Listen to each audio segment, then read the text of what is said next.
Merci, Monsieur le Président. Donc, le thème que j'ai choisi d'aborder avec vous dans le cadre de cette table ronde qui est dédiée à la place qu'occupent et que vont occuper les droits de l'homme dans le nouveau dialogue UE-Iran s'inscrit dans une démarche particulière et ce, à double titre. Premièrement, il m'a semblé intéressant d'aborder la question des droits de l'homme dans les relations UE-Iran à travers un prisme particulier qu'est celui des clauses dites droits de l'homme. Ce thème fait en effet référence à un aspect, une dimension des relations extérieures de l'Union européenne à l'égard des États tiers, quelque peu spécifique, puisqu'il s'agit de nous attacher à l'étude de la manière, l'étude de la politique menée par l'Union européenne visant à incorporer des clauses sur le respect des droits de l'homme et des principes démocratiques dans les accords internationaux qu'elle négocie, élabore et conclut avec les États tiers. Donc pour rappel, j'entends par États tiers tous les États qui ne sont pas membres de l'Union européenne de manière générale, et ici l'Iran en particulier. Deuxièmement, ce thème s'inscrit dans une démarche purement prospective. En effet, comme s'est attachée à le démontrer ce matin Madame Élise Dalienne dans sa communication, à l'heure de nos échanges, donc aujourd'hui, aucune relation de nature contractuelle ne lie l'Union européenne à la République islamique d'Iran. Ce constat n'implique toutefois pas qu'aucun accord, de quelque nature qu'il puisse être, n'ait jamais été et ne sera jamais conclu entre l'Union européenne et l'Iran.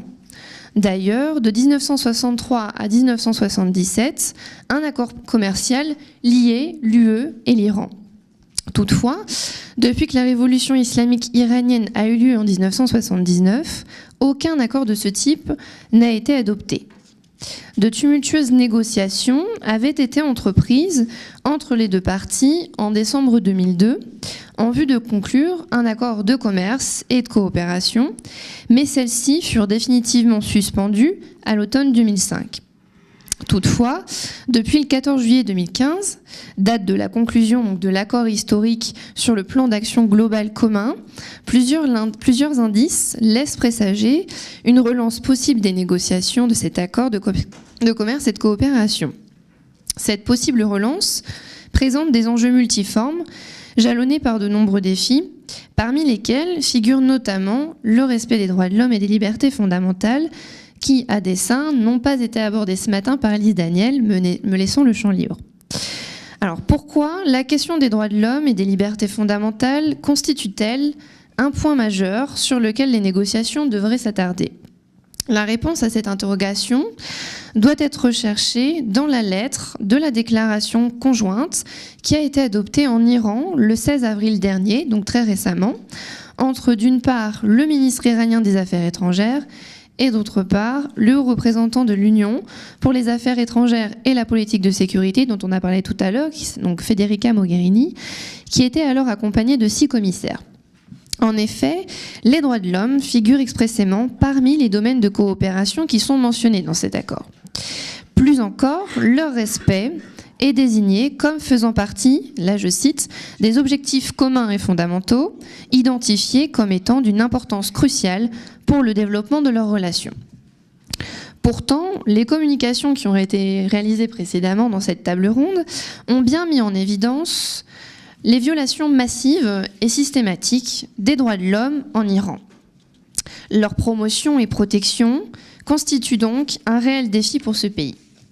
C'est notamment pour cette raison que si les sanctions qui ont trait au nucléaire ont été levées par l'Union européenne, début d'année 2016, en revanche, celles liées aux droits de l'homme, tout comme celles liées au terrorisme, sont toujours en vigueur.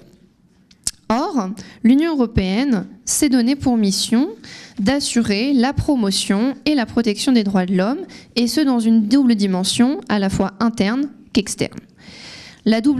Cette dimension externe qui nous intéresse ici transparaît dans 3 principaux articles du traité sur l'Union européenne. Les articles 2, 3 paragraphe 5 et 21 paragraphe 1. En effet, depuis le traité d'Amsterdam, l'article 2 du TUE précise que l'Union européenne est fondée sur un certain nombre de valeurs, au titre desquelles figurent notamment les droits de l'homme, la démocratie et l'état de droit.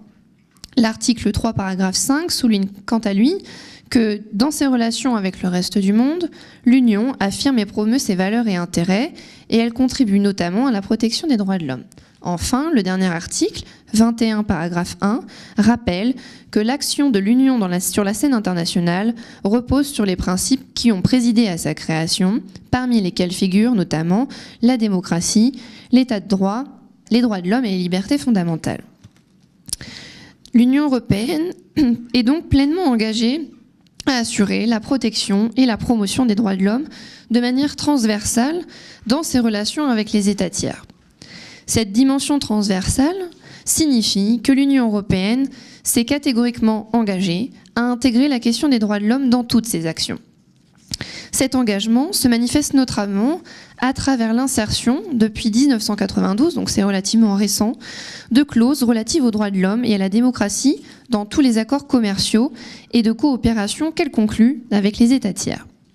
Donc, comme vous le savez, donc le but de cette communication est d'approfondir cette question des clauses droits de l'homme. Plus précisément, ce sujet nous invite à tenter de déterminer si l'insertion de ce type de clause dans un accord futur et éventuel peut progressivement et efficacement permettre d'assurer le respect de la protection et de la promotion des droits de l'homme en Iran. Cette approche nécessite, à mon sens, d'être développée sous deux angles successifs et distincts. Le premier angle, théorique, et le second, pratique. C'est pourquoi je vous propose de voir dans une partie, de vous apporter dans la première partie des explications sur la nature et le champ d'application de ces clauses, pour voir dans une seconde partie et questionner leur efficacité pour en tirer les conséquences sur le respect des droits de l'homme en Iran. Donc, concernant la nature et le champ d'application des droits de l'homme, de manière générale et d'un point de vue théorique.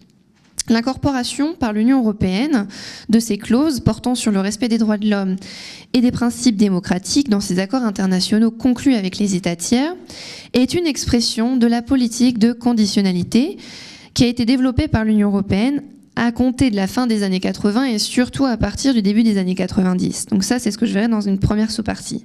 Cette politique a ensuite évolué sensiblement dans le courant des années 90 et afin d'épouser les formes des clauses telles qu'elles sont aujourd'hui élaborées. La conditionnalité politique est un concept qui peut être qualifié de politico-juridique. Il recouvre effectivement une dimension juridique dès lors qu'il renvoie à l'idée de soumettre un droit ou un avantage au respect d'un certain nombre de critères, d'engagement ou de pratiques.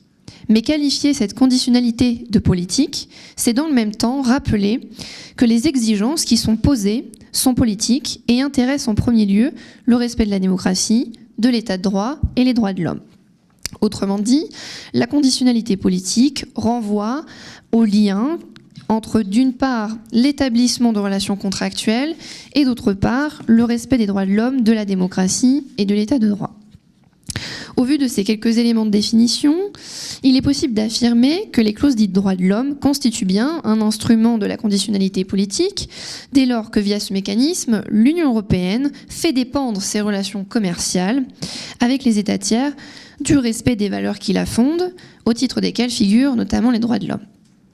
C'est d'ailleurs ce qui ressort pleinement de la déclaration dont je vous ai cité tout à l'heure, qui date du 16 avril 2016, où le respect des droits de l'homme a été identifié comme étant d'une importance cruciale pour le développement des relations UE-Iran. Classiquement, cette condition politique peut prendre trois formes distinctes.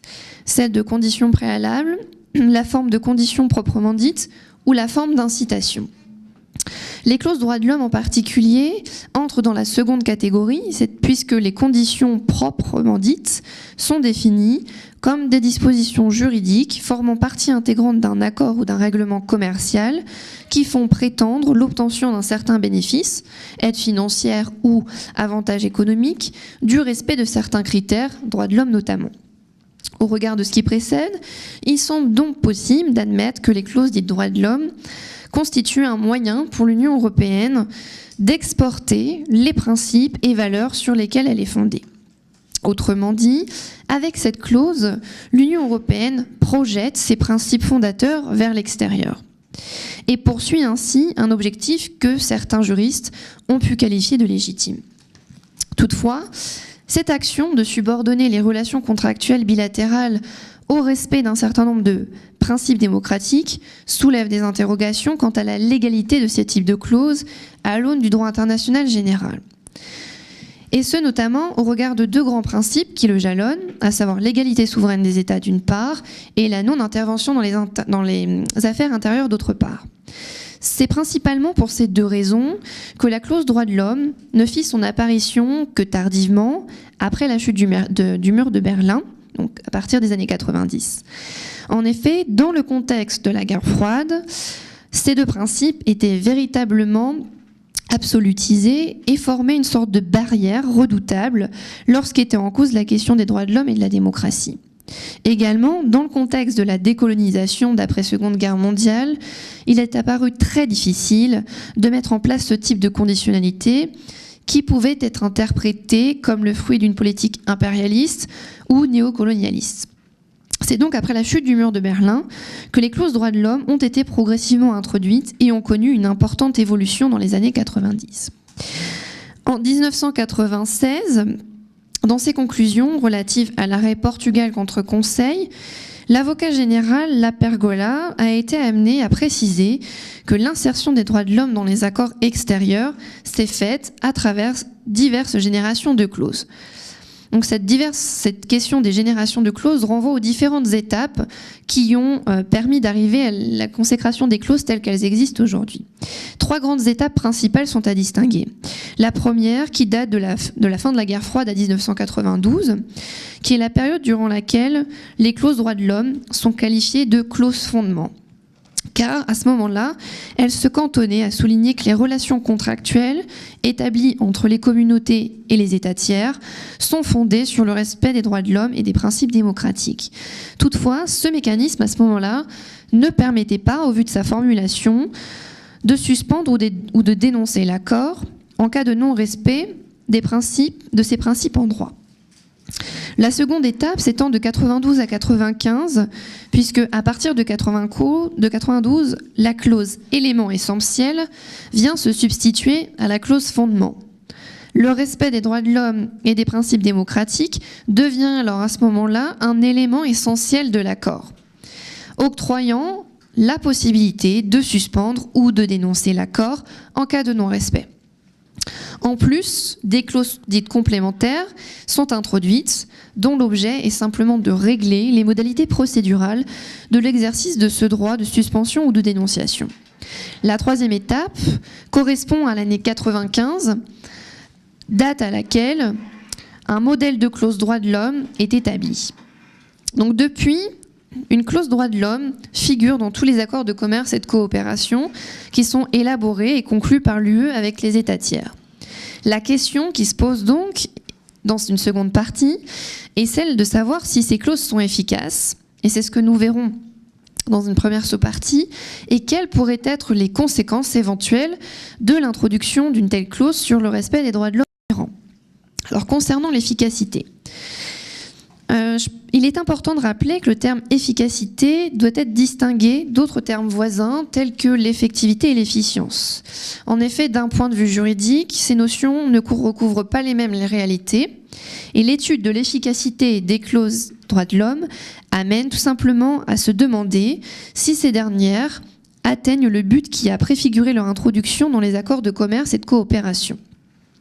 Le but de ces clauses étant de veiller, par l'intermédiaire du mécanisme de la conditionnalité, au respect des droits de l'homme et des principes démocratiques par les États tiers, partis à un accord de commerce et de coopération avec l'UE. La question de la mise en œuvre pratique de ces clauses se pose et deux approches sont alors utilisées par l'Union européenne. L'une positive, communément rattachée à la politique de la carotte, et l'autre négative, qui renvoie à la politique du bâton. Toutefois, il importe de souligner que l'approche positive est celle qui prévaut, puisque l'Union européenne considère que ce n'est pas en rompant toute relation avec le pays qui enfreint gravement les droits de l'homme que cette situation va disparaître. De même, de nombreuses études, ainsi qu'une grande partie de la doctrine, ont fermement condamné l'opportunité du recours aux sanctions économiques en cas de non-respect des droits de l'homme et des principes démocratiques. La raison avancée est simple, c'est que le recul sur la pratique de la mise en œuvre de ces clauses a prouvé que ce sont généralement les populations civiles qui sont victimes de ce type de sanctions, tandis que les autorités publiques, elles, n'ont aucun effet. Enfin, ça n'a aucun effet sur les autorités publiques. De manière générale, le volet négatif de la conditionnalité politique fait référence à l'introduction des clauses complémentaires dont je vous ai parlé précédemment dans les accords de commerce et de coopération. Ces clauses permettent en effet de prévoir dans l'accord les modalités procédurales de l'exercice du droit de suspension ou de dénonciation. C'est un principe qui, à l'origine, était régi par l'article 65 de la Convention de Vienne sur le droit des traités. D'ailleurs, dès 1996, la Cour de justice de l'Union européenne est venue préciser dans l'arrêt Portugal contre Conseil qu'une clause droit de l'homme constitue un facteur important pour exercer le droit d'obtenir, en vertu du droit international, la suspension ou la cessation d'un accord de coopération au développement lorsque le pays tiers n'a pas respecté les droits de l'homme. Mais depuis l'introduction de clauses dites complémentaires, un dispositif européen s'est finalement substitué au dispositif prévu en premier lieu par le droit international général. Le volet positif, quant à lui, est défini comme la promesse qui est faite à un pays tiers qu'une aide ou d'autres avantages lui seront octroyés s'il parvient à réaliser certaines conditions. Le recours à la sanction n'est pas lieu. Donc l'approche positive rejette catégoriquement cette idée de sanction. En revanche, la mise en œuvre de la clause s'inscrit généralement dans la mise en place d'un dialogue politique entre l'Union européenne et l'État tiers, lequel figure dans l'accord contenant la clause, ce qui permet ainsi aux parties de définir et de clarifier les questions prioritaires relatives à la protection des droits de l'homme et des principes démocratiques dans les États tiers impliqués. Ces deux mécanismes visent théoriquement à garantir l'efficacité de la clause. La question se pose donc de savoir si elles peuvent avoir des conséquences pratiques à l'égard de la situation des droits de l'homme en Iran, si éventuellement, dans un accord de commerce et de coopération futur, si cet accord est conclu entre l'UE et l'Iran. Afin de répondre à cette interrogation, il est important, à mon sens, de prendre appui sur la pratique de ces clauses. Tout d'abord, et ça je suis presque certaine, il semble peu probable qu'un accord de commerce et de coopération puisse être conclu entre l'UE et l'Iran sans qu'une clause droit de l'homme, considérée comme élément essentiel de l'accord, ne soit insérée dans celui-ci. En effet, l'expérience a montré que plusieurs États tiers n'ont pas réussi à établir de relations contractuelles avec l'Union européenne dès lors que ces derniers ont refusé l'introduction d'une de ces clauses dans l'accord qui devait lier les deux parties. J'ai deux exemples principaux, un qui date de 1996, qui concerne l'Australie, qui n'a pu conclure avec la communauté européenne à l'époque un accord de commerce et de coopération en raison de l'opposition de l'Australie à l'insertion de ce type de clause dans l'accord. En 2000 également, Cuba a intégré le groupe des pays dits ACP, donc correspond au groupe Afrique, Caraïbes, Pacifique. Mais ces pays ACP étaient déjà en relation contractuelle avec l'Union européenne via l'accord de Cotonou qui contient une clause droits de l'homme qui, dans cet accord, est considérée comme un élément essentiel. Cuba a alors refusé d'être lié par cet accord en raison de la présence de la clause. Si l'Iran accepte d'introduire une clause droits de l'homme, conçue comme élément essentiel de l'accord, nul n'est aujourd'hui capable, à mon sens, d'envisager les conséquences réelles que ce type de clause pourrait produire sur la situation des droits de l'homme en Iran. Ce qui est certain, c'est que la méthode punitive, via les sanctions économiques, n'a pas fait ses preuves et ne produit pas d'effet sur le respect des droits de l'homme par les États tiers. Or, il me semble important de veiller à ce que les relations entretenues par les pays tiers qui ne respectent pas cette clause, demain possiblement l'Iran, ne soient pas rompues, cette alternative ne solutionnant pas l'atteinte grave aux droits de l'homme dont l'État tiers en question est l'auteur. Certains juristes ont mis en évidence l'efficacité pratique de la conditionnalité politique. Reste donc à espérer que le dialogue politique, qui pourrait être introduit dans un éventuel futur accord de commerce et de coopération, à l'image de celui qui a été introduit dans l'accord de Cotonou concernant donc les pays ACP, puisse favoriser la mise en place de politiques iraniennes plus respectueuses des droits de l'homme. L'espoir est permis si l'on prend appui sur la conclusion en 2015 du plan d'action global commun que nul ne semblait possible il y a encore quelques années. Voilà, je vous remercie.